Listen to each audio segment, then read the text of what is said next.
नमस्कार.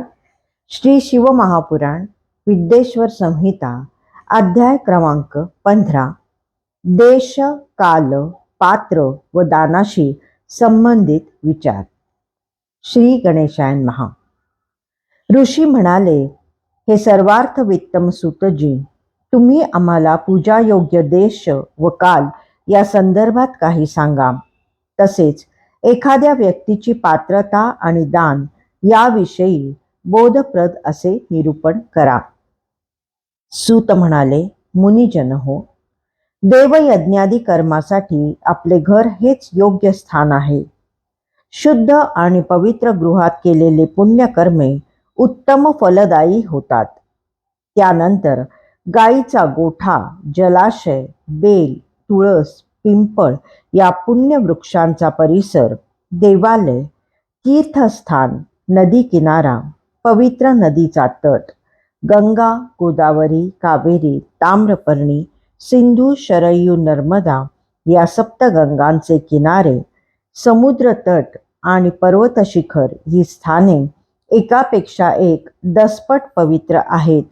पण पुण्यकर्माच्या अनुष्ठानांसाठी वा तपश्चर्येसाठी जेथे आपले मन खऱ्या अर्थाने एकाग्र होते तेच स्थान अधिक महत्वाचे व सर्वोत्तम फलदायी असते.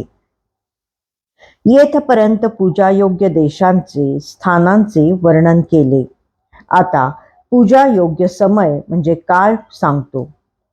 सत्ययुगात यज्ञदानादी सत्कर्मांचे संपूर्ण पुण्यफल मिळते. त्याच पुण्यकर्मांचे त्रेतायुगात पाऊणपट, द्वापार युगात निमपट आणि कलियुगात पावपट फळ मिळते.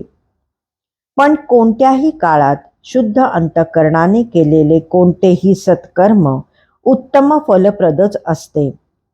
शुद्ध तिथी, सूर्य संक्रमण, विषुवयोग, कर्क संक्रांत, मकर संक्रांत, चंद्रग्रहण व सूर्यग्रहण हे सर्व पर्वकाळ एकापेक्षा एक दसपट पवित्र आहेत.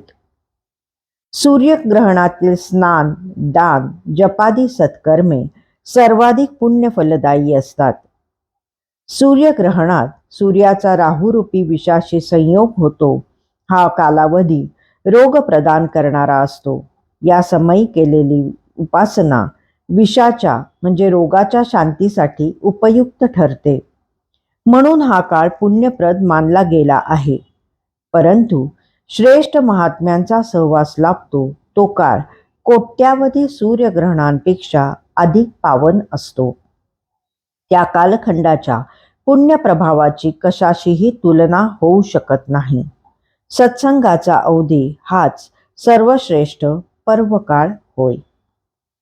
तपोनिष्ठ योगी आणि ज्ञाननिष्ठ यती हे मनुष्यांच्या पातकांचा नाश करून त्यांचा उद्धार करतात. म्हणून ते पूजनीय असतात. ज्या ब्राह्मणाने गायत्री मंत्रांचे पुरश्चरण केलेले आहे त्यालाच शुद्ध ब्राह्मण म्हटले जाते. वैदिक कर्मांसाठी तोच एकमात्र अधिकारी असतो. असा ब्राह्मण दुसऱ्याचे रक्षण करण्यास व त्याचा उद्धार करण्यास समर्थ असतो. म्हणून तो पूजनीय असतो. शास्त्रामध्ये जो पतनातून वाचवतो तो पात्र असा शब्द प्रयोग आहे.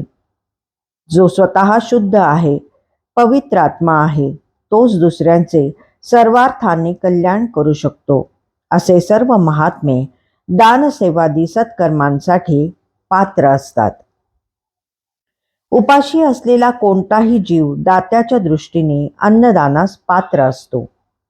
गरजवंताला अपेक्षित असलेली वस्तू त्याने याचना करण्यापूर्वीच दिली तर दात्याला त्याचे पूर्ण पुण्यफल मिळते.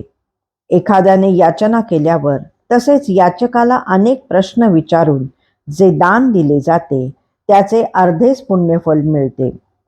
सेवकाला दान दिल्याने चतुर्थांश पुण्यफल मिळते.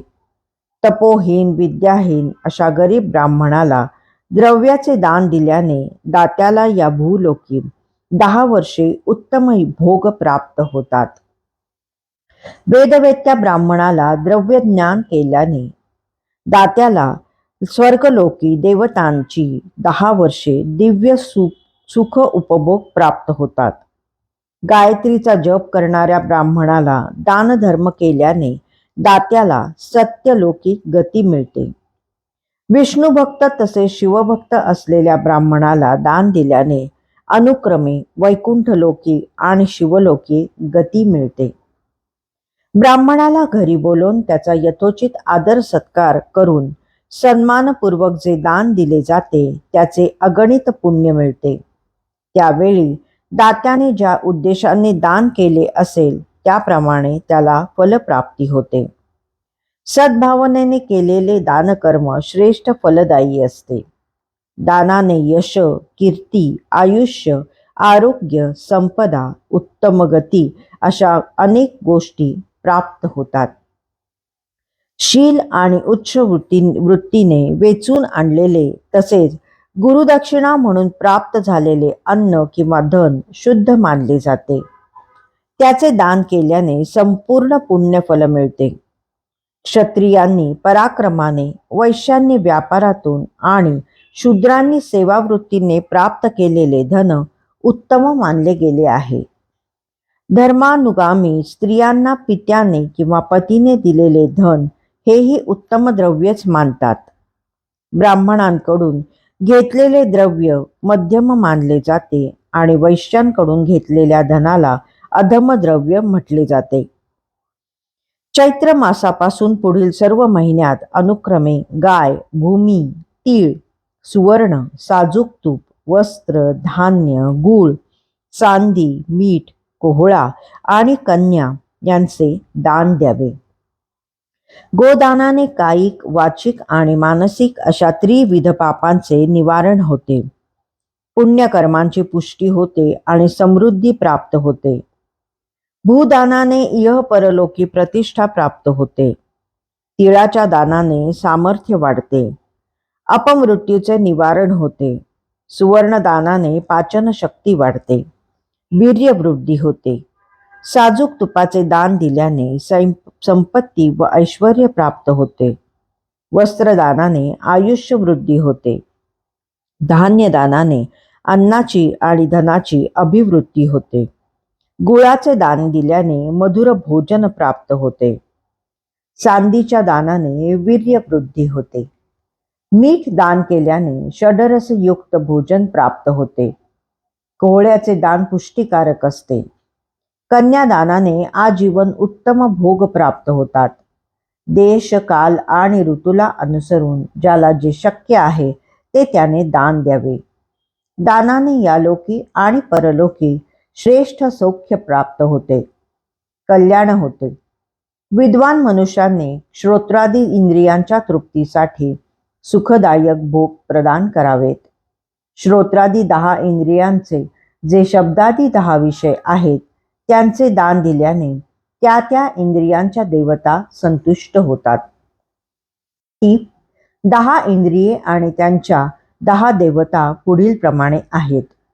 श्रवणेंद्रिय 10 दिशा, नेत्र सूर्य, नासिका अश्विनी कुमार, रसनेंद्रिय वरुण, त्वंगिंद्रिय वायू, वागींद्रिय अग्नी, लिंग प्रजापती, गुदा मित्र, हात इंद्र आणि पाय विष्णू. गुरुमुखातून वेद आणि शास्त्रांचे श्रवण घडल्यावर प्रत्येकाला आपल्या कृतकर्माचे फळ अवश्य मिळते अशा बुद्धीचा निश्चय होतो. यालाच उच्च कोटीची आस्तिकता म्हणतात. भाऊबंधांच्या आणि राजाच्या भीतीने जी श्रद्धा जोपासली जाते ती कनिष्ठ स्वरूपाची आस्तिकता असते. निर्धन मनुष्याने वाणी आणि कर्माद्वारे पूजन करावे. मंत्र, स्तोत्र आणि जप यांना वाणीद्वारे केलेले पूजन म्हणतात. व्रताचरण करणे, तीर्थयात्रा करणे याला विद्वज्जन शारीरिक पूजन म्हणतात. मनुष्याची परिस्थिती कशीही असो त्याने देवतार्पण बुद्धीने त्याला जमेल तसे दान द्यावे किंवा सत्कर्म करावे. अशा प्रकारे देवतांना संतुष्ट करण्यासाठी जे काही सत्कृत्य केले जाते ते सर्व प्रकारचे सुख उपभोग प्राप्त करून देणारे असते. तपश्चर्या आणि दान या दोन्ही गोष्टी महान कल्याणकारक आहेत. त्यांच्या पुण्य प्रभावाने उत्तम जन्म आणि सर्वोत्तम सौख्य प्राप्त होते. ईश्वरार्पण बुद्धीने केलेल्या सत्कर्मांची मुक्ती मिळते. हे ब्राह्मणांनो, जो मनुष्य या अध्यायाचे श्रद्धेने श्रवण पठण करतो त्याची बुद्धी धर्मानुगामी होते, त्याला ज्ञान प्राप्ती होते. अध्याय 15 समाप्त.